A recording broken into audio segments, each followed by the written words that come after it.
Hi guys, Betty Horn here. Welcome to my channel. If you like what you see, give me a thumbs up, comment. You can share it if you like. Today I'm kind of all over the place. We just went through Hurricane Debby. We're okay. Downtown Sarasota got flooded pretty badly, and we just got the tropical storm. But see, we were on the west side of the storm, the east side of the storm, I'm sorry, the left-hand side of the storm. And that's always the strongest part of the storm, is the northwest quadrant of the storm. And we got that quite badly. We still had flooding here at my apartment. We didn't flood in the apartment itself, but it came up to the steps. And you never know when these things happen, if the canals are going to continue to rise, if the rivers are going to, we have a lot of rivers around here, and you never know if the rivers are going to continue to rise. And we have a canal just on the other side of the property, and that filled up to the point that it came up to the tires of our van. And then the like I said, on the other side, in the inside courtyard corridor thing, that was flooded up to the steps. There's a walkway that goes around the inside, and there was no walkway there. It was flooded quite badly, and probably, I would say, about 3 feet above. It was probably at least 6 feet above where it should have been, and at least 3 feet above where it met the sidewalk that goes around. And it wasn't scary to me because I'm a Floridian. I grew up with hurricanes, and we know when to evacuate and when to stay put. And we were safe. We were in our building is built extremely well. And so we really had no problems here. But that's just this location. Like I said, downtown Sarasota got flooded pretty badly. And there were houses that had water up to their windows in their living room. The water was that deep. And anyway, now's the time where we do, as we always do as members of the church, we get together and we rebuild. We clean up, and we clean up again, and we clean up some more. The brunt of the storm hit the same area that the hurricane hit last year, and they had people going up for a month at least. From all the wards down here, all the stakes down here went north to help clean up. And it's messy, and it's tiring, and it's hot. It's humid, and it really is nerve-wracking. And when like I said, I really wasn't scared. I don't think I think the last time I was scared of a hurricane was when Hurricane Donna hit in 1960, when I was 5. And my mother hadn't made it home from work yet, and I was afraid that she wouldn't make it home from work. Once she got home from work, I was fine. And we literally had water coming through the walls of our house. And but I wasn't scared because my mom was home and everything was fine.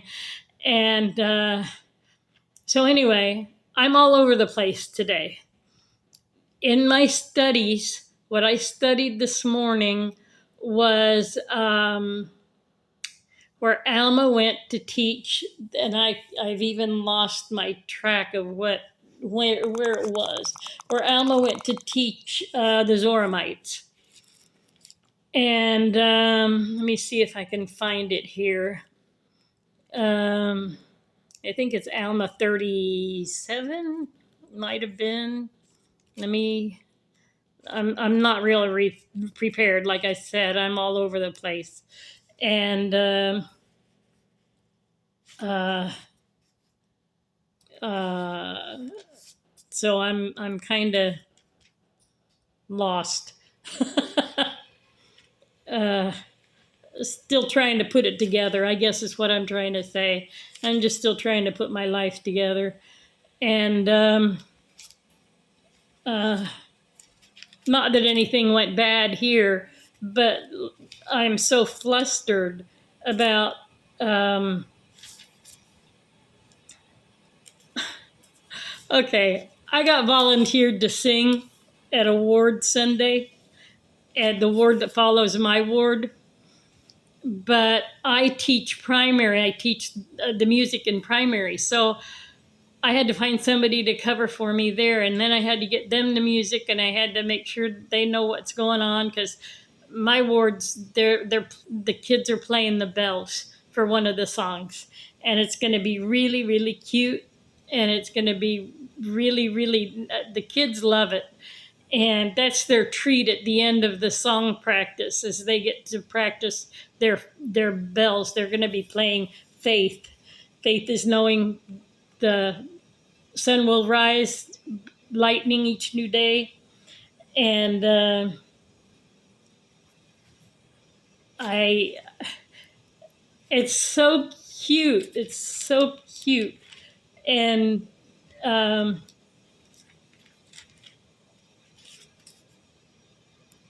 they're excited about it. But anyway, so I have to teach this person, and this person's a musician, but I still have to teach him how to handle it.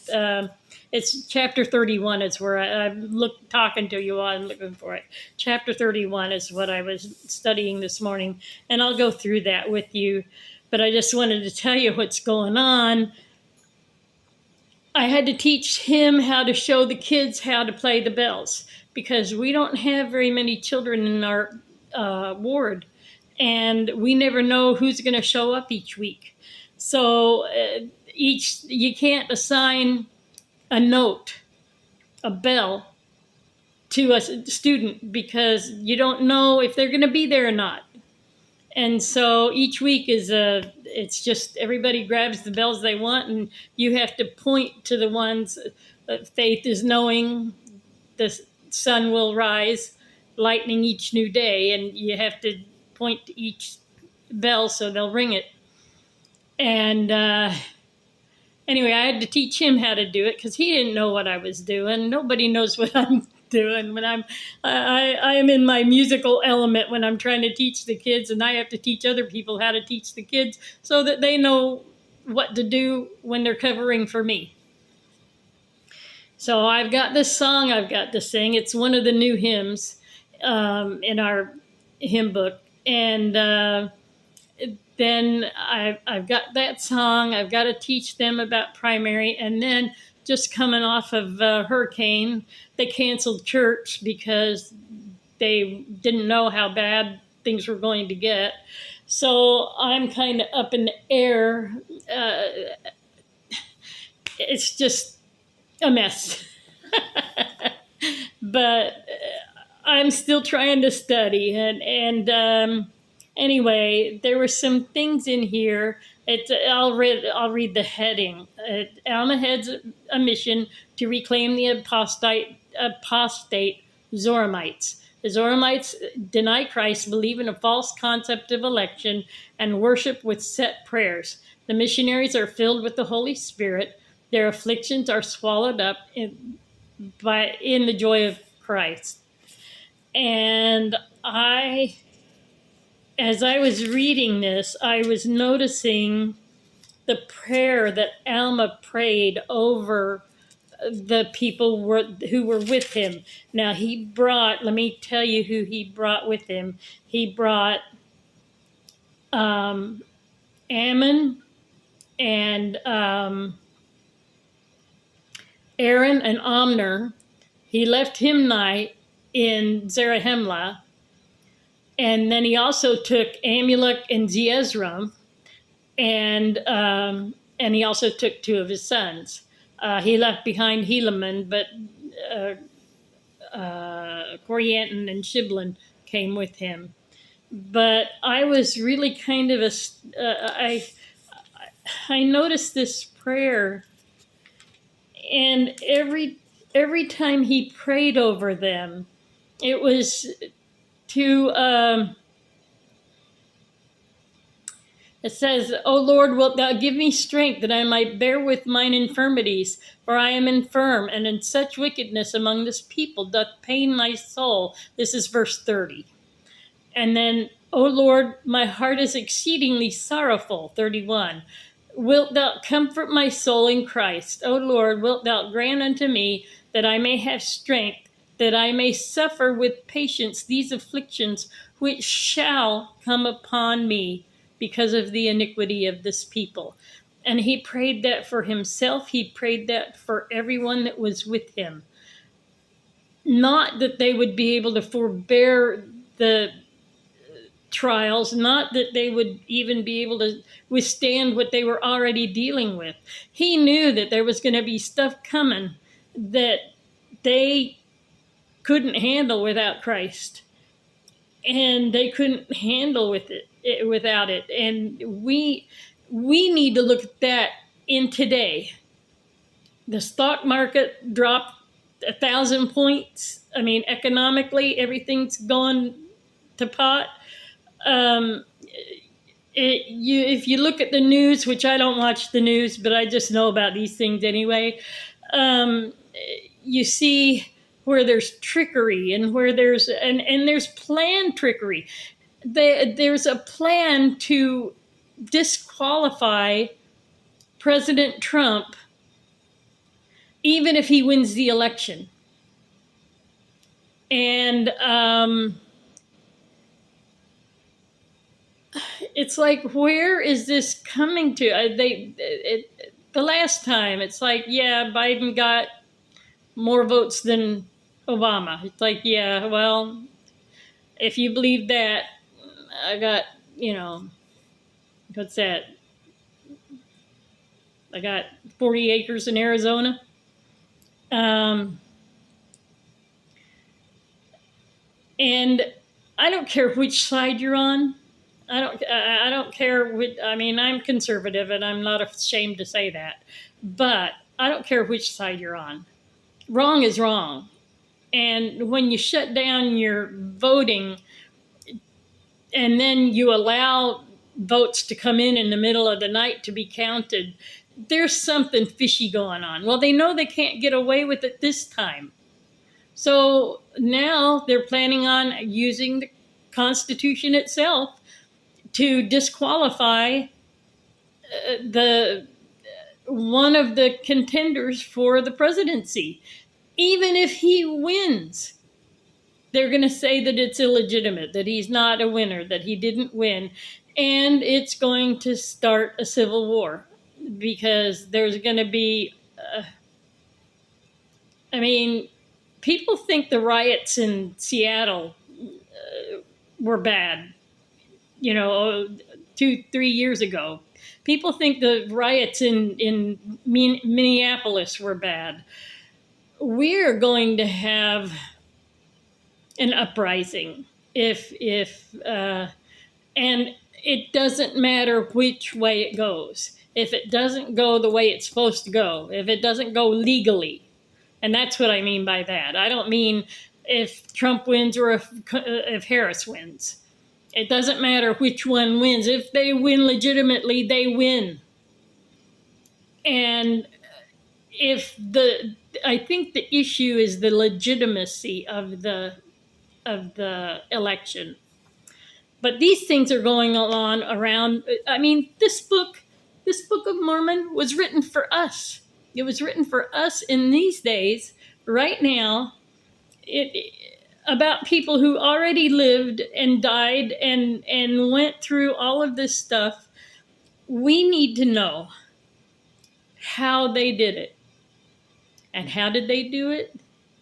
They prayed that they may suffer with patience these afflictions which shall come upon me because of the iniquity of this people. He knew things were coming. We know things are coming. And we just need to bear with patience until the Lord sees fit to rescue us, however He's going to. And He is going to. And He is coming. I don't know when. I'd pray sooner than later, but we just don't know. This year's going to be a real turning point in the history of the world, really. Definitely in the history of this country. But anyway, that's what I've been doing, is I've been contemplating, how am I going to get through it? I mean, how am I going to get through the next hurricane that hits? It might take me out, and that's okay. I mean, the Lord does what He does, and it's not going to bother me either way. But there's all the natural disasters on top of the political intrigue and everything else that's going on in this world. It's just a mess. And it's a mess that I believe only Christ is going to be able to straighten up. But He will straighten it up because He promises us that He will. And He keeps His promises. So I know it's scattered. I'm going to leave that with you till hopefully tomorrow. I don't know if I'm going to post anything tomorrow. It might have to wait till Thursday.